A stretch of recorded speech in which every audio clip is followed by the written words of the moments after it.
Da da da da da da la la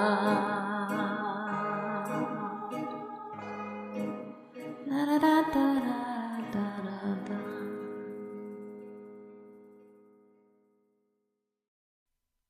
How can I explain the feeling of being back in a place of suffering and longing and confusion and frustration and bliss and delight and delirious love and insatiable hunger and chaos and mistakes and loveliness? Being back here not by accident, not as a punishment, not as retribution for wrongs done or having taken life for granted, but rather by choice. I came back because I wanted to. Not as self-flagellation or lust or anything like that either, but because I think there is a reason I was meant to be here in the first place. There is a point to dancing a dance that you know the steps to already, isn't there? Perhaps because, knowing the steps, you can dance more freely, appreciate the music all the more, and just let yourself enjoy.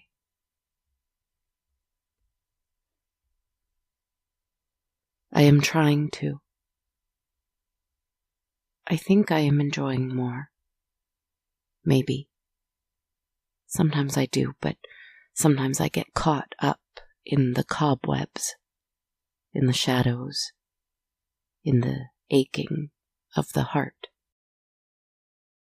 In my current dance, I am swaying back and forth between work, relationships, self-care, compassion, organization, mental health, emotional health, physical health, creative health, spiritual health. All the things that I'm not making a secret of strangely centering my gentle kind of horror around. You know me, let's not pretend, my sweet darlings. These things are part of the dance, and my most fearsome demons fight them all at every turn, and I want to exercise them not by banishing them, but by talking to and about them. I'm so sorry, but why not be candid about it? 275 episodes in. If I haven't already. I think I have. Anyway, that is my current dance, and I often find myself out of breath and out of step, and falling to the ground, and making up my own rhythms. Well, it's one of the dances. In the me that I'm rather afraid, I think, of you to really know, for fear you might think I'm too ugly, too nerdy, too pretentious, too fat, too old, too out of touch, too much, too little, too. It's one world, anyway.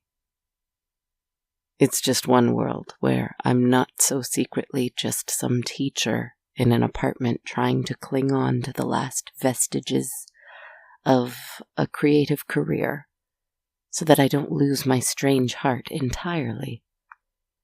And sometimes hoping I can maneuver my way through my relationships so that they fulfill every side of me, though I know they can't all ever really do that.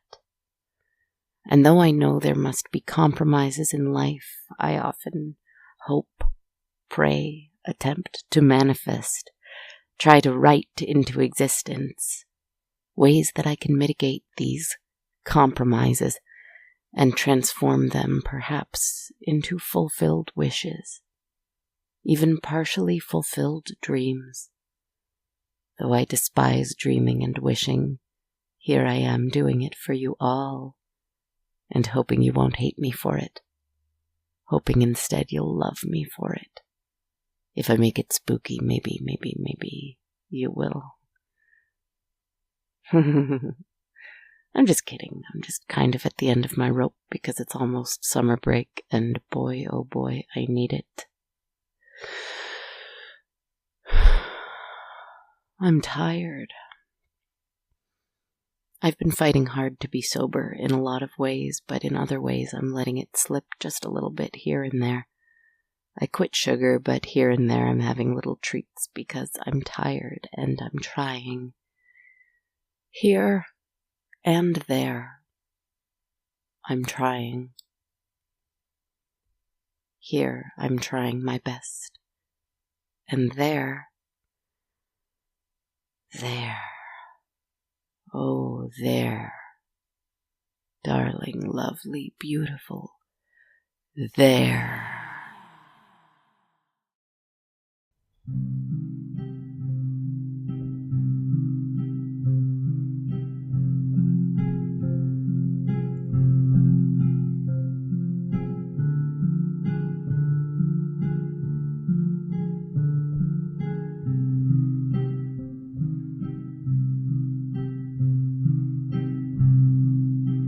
I am back in my tower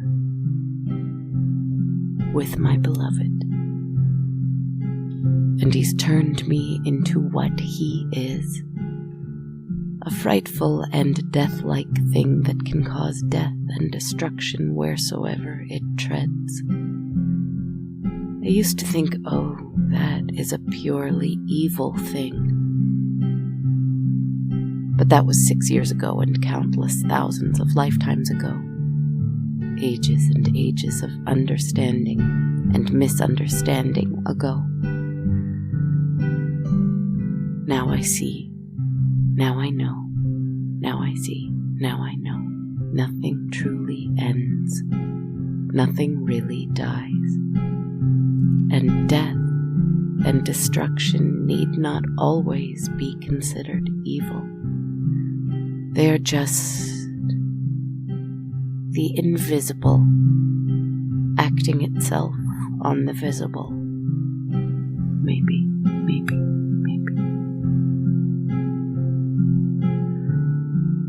Standing on a balcony on my tower, sort of formed by layers of bricks that have tumbled into a relatively smooth surface, and ages of moss and vines have allowed nature to come and burrow its way into the place, so that there are little plants and herbs and fruits growing here and there, making it look rather like a balcony in another world of sobriety-related guilt and end-of-schoolishness where I've had too much wine and would love to smoke a joint, but it's been 3 months and my lungs feel great.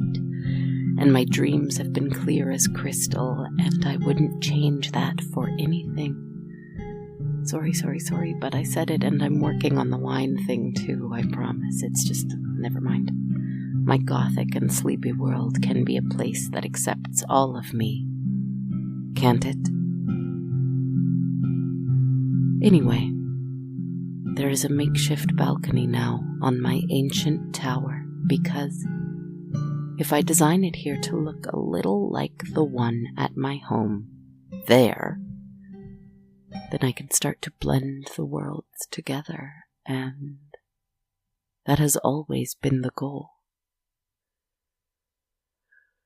Sometimes the goal is to help you sleep, to create a safe space for all of us to be delighted and a little scared, but mostly relaxed in. But as the years have gone by, my ulterior motive has been, as my fingers tap at the keys and my voice reads words I wrote in desperate and earnest sincerity, merging the planes, uniting the worlds, bringing oneself into another, in an attempt to remember that I am whole.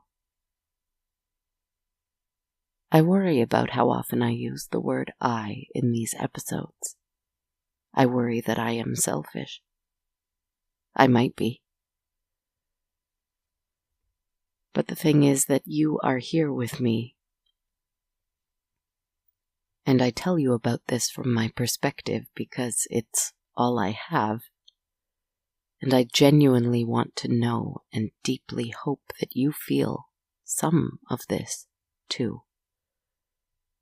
Because if I can unite my worlds, maybe you can unite yours, and what, a lovely and dreamlike what, if we could unite ours together. I am being distracted. Blessedly so, because I didn't know what to write tonight. I am behind. I skipped last week. The dance of work and relationship and family and home and this and that and the other has been exhausting. But the thing is, that's no reason not to connect. Right? There's always balcony time. And if there's balcony time, then there is podcast time.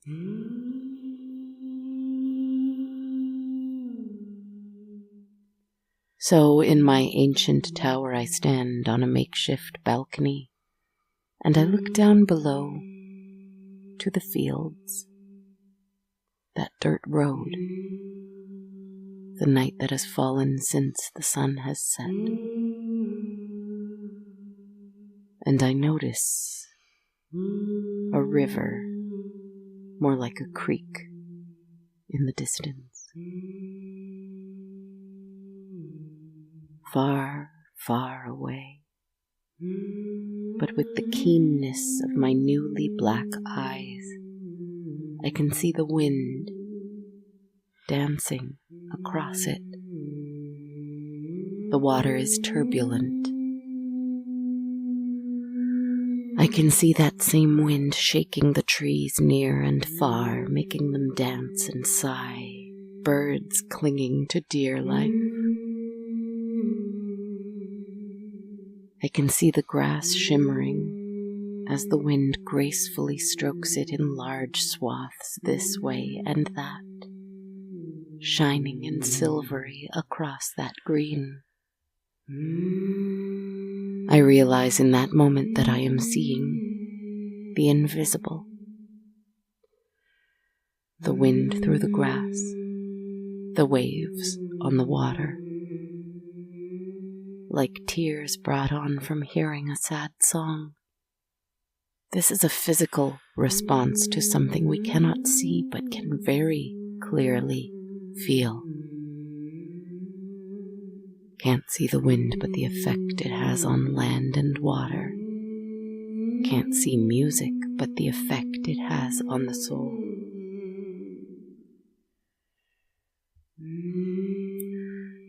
Can't see the soul but the effect it has on the body.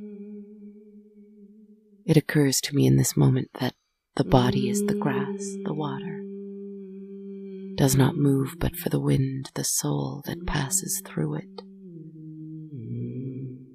But the soul does not stop at the grass or the sea. It goes on to the trees, to the hair of people, to the open windows.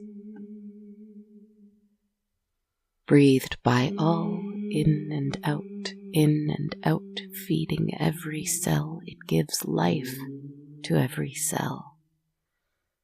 To think, I went to outer space where there is no air, yet even there my soul longed, lamented, wandered, and wanted, even in the void of a black hole. Silly, that was fiction, I think. Maybe that's why I'm so afraid of that, actually. And why I'm so obsessed with the void is perhaps that it might be the only place we can be free of body. This one is a body world that we are just passing through. like the wind passes through us. Which are we, though? The wind or the body? Forgive me, that was a me from a different time. I'm just looking out from the balcony. And I see, and I see, and I see a figure.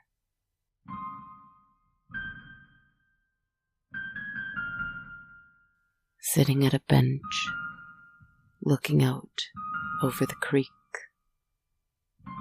Even in the night time, even in the fierce wind, it must be a proud warrior, or a powerful sorcerer, or a fearsome monster that braves the dead of a windy night and the whim of prowlers like me, to just sit on a bench and look out at a creek. In my curiosity, I do not think I might frighten them by traveling swift as the wind itself down to the ground. I am free now in this monstrous form I have allowed myself to take once again. I can fly on the wind even more easily, too, now that I understand it a little better, I imagine.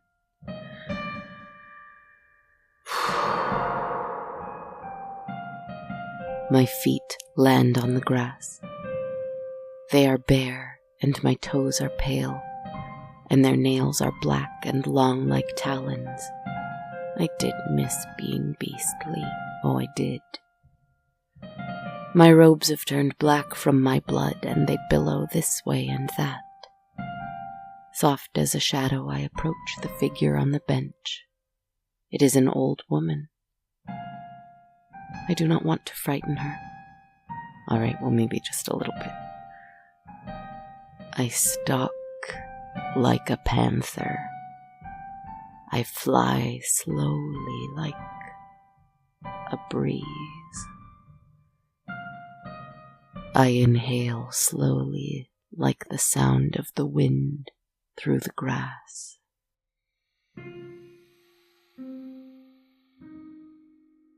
And I exhale that air as a sigh that sounds like the rush of the water.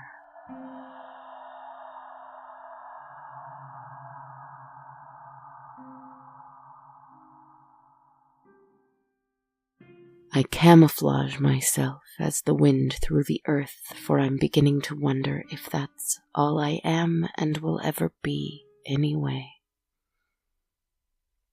I approach her slowly. I creep, and I wonder what she is watching. She's looking out at the creek, but it's so dark. How could she see anything? And as I appear just behind her, looming over her shoulder, I notice she has a blindfold on. I realize just who it is I've been sneaking up on, and her wrinkled hand quickly whips up and snatches my face like a claw. Her nails digging into my cold skin. Turning my face towards her, she asks me, "You don't see it?" I shake my head, no, and I smile at my ally, my old kind friend through this journey, she who comes when I need her most, and I whisper, "Show me, Mother." And she grins with yellowing teeth and removes her blindfold and places it over my eyes. This feels familiar. This feels better.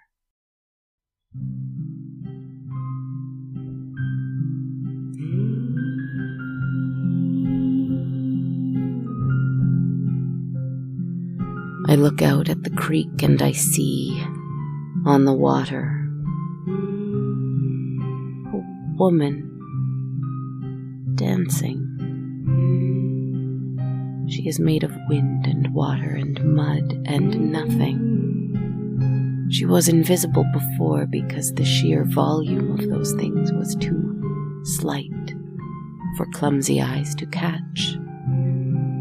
But now I see the particles that make her up. Not really a woman, just energy making air strong enough to pick up bits and bits of other little things to breathe its soul into so that she can, on the water, feet delicately tiptoeing on sleeping fish below, dance. And with her, holding her from behind as intimately as a lover sometimes, and other times allowing himself to be climbed and pushed and moved this way and that,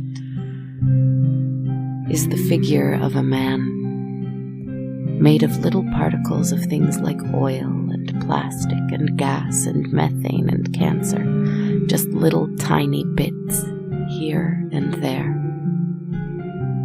They dance so sweetly, so lovingly. Sometimes she is a he, and sometimes he is a she, and sometimes both he, and sometimes both she, and sometimes neither. And they are experiencing lifetime after lifetime after lifetime of this dance. So of course, like the cells and the molecules and the materials themselves, all of that is really just a minor detail, just a little circumstance of a thing.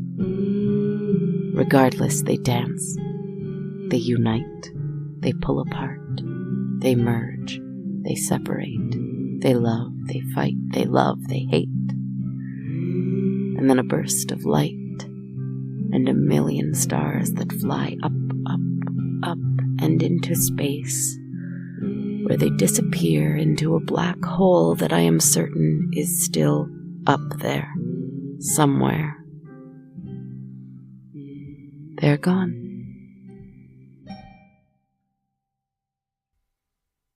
No, wait.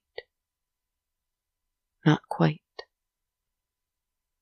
For there is a little thing. A little soul. Made from wind and particles so small they're invisible to any eye without this flimsy, magical fabric that covers mine right now. Sweet and small and innocent, this little creature who remains, made from the two who've long since merged and disappeared. Afraid, dances clumsily on the water, falling and trying, growing. It will all happen again and again and again. Not very scary, is it? I ask the wise woman on the bench, removing her blindfold to give back to her. The sight of the dear little thing too much for my heart right now. So I let it disappear in the gaze of my weaker eyes. Not scary at all, the not-mother replies. In another world, my eyes turn to the empty Toronto street below my apartment. It's 12:30 a.m. after Canadian Father's Day, And everyone must be pretty resentful about needing to probably work tomorrow. Or at least I know I am. There are lots of dances at play. I'm having difficulty with some of them. There are some that I don't even know how to begin. Scary to me, but probably not in a ghost story kind of way. Do forgive me, dear friends, I am trying. I am tired. But I'm still doing the steps. I feel you doing them too. Trying. Tired sometimes, but dancing nonetheless. Creating and destroying and dying and birthing and dancing. Keep going.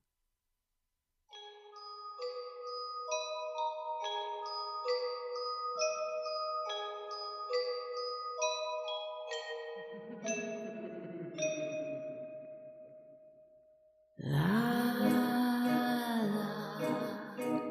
la la.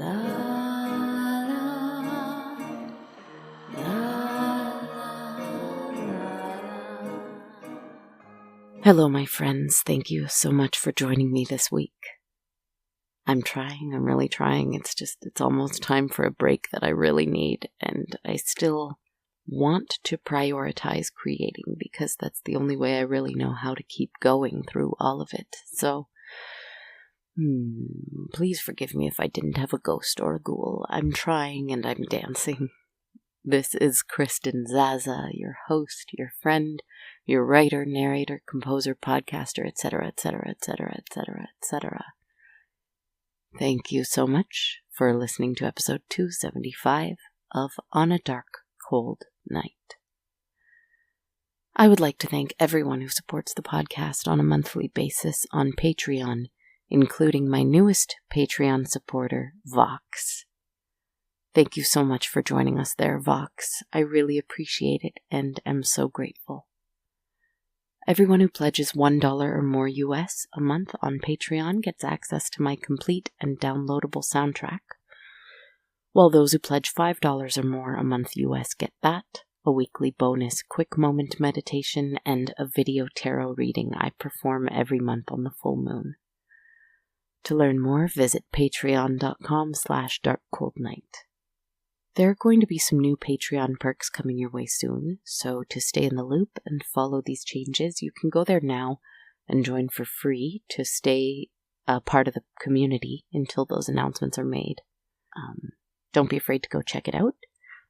You can donate one time only at ko-fi.com/darkcoldnight, or you can buy a t-shirt or a hoodie at bonfire.com/on-a-dark-cold-night. I would love a rating or a review on Spotify, Apple, Facebook, or anywhere else you like to rate and review podcasts. You can follow me on social media on Instagram at Dark Cold Night Podcast, Facebook and YouTube under On a Dark Cold Night, TikTok and Blue Sky under Kristen Zaza, or on Twitter at A Dark Cold Night. I think that's all I have to say for now. Some other news coming your way hopefully soon about some different directions for me, for On a Dark Cold Night, for all this stuff. So keep an ear to the ground, keep in touch. I'm always here. Much love to you, my friends, as we all dance as best as we can through whatever on earth this wonderful stuff is. Much love, much strength, much surrender to that dance. Be well.